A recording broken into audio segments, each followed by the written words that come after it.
Bonsoir. Tentative de résumé de cette formidable conférence du jeudi 28 janvier à laquelle de nombreux participants sont venus nous voir de l'ensemble de la France.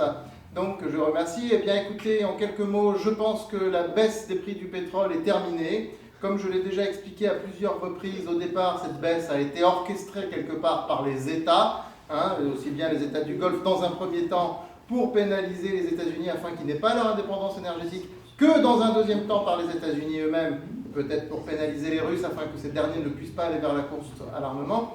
Donc dans un premier temps, orchestration de la baisse des prix du pétrole par les États, mais dans un deuxième temps, les États ne souhaitaient plus faire baisser les prix du pétrole. Ce sont les hedge funds qui, eux, avaient déjà pris des positions vendeuses, qui ont continué à les faire baisser. Or, les hedge funds, on le sait tous, dépendent des grandes banques.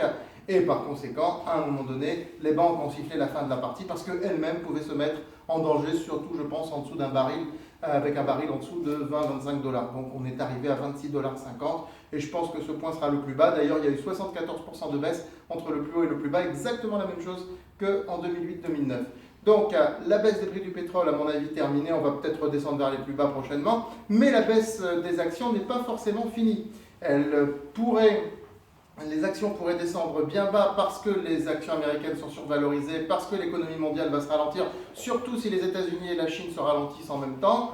En revanche, les banques centrales, depuis quelques années, sont vraiment à la manœuvre et c'est ça le nouveau paramètre, c'est qu'avant il n'y avait pas cette intervention des banques centrales. On est dans une économie qui pour l'instant reste beaucoup plus soutenue par les banques centrales. Et si les banques centrales venaient à intervenir massivement, donc à partir du moment où les actions viendraient à baisser de trop, c'est-à-dire un Dow Jones en dessous de 14 000 points, qui correspondrait à un CAC en dessous de 3 700 à peu près, à ce moment-là, les banques centrales interviendraient et il y aurait un rebond des marchés. Mais ce n'est pas impossible du tout qu'en 2016, le CAC descende vers 3007, 3008 et le Dow Jones à 14 000 points, une ancienne résistance qui n'a jamais été retestée à la baisse. Voilà, je ne peux pas être très long sur ce type d'intervention.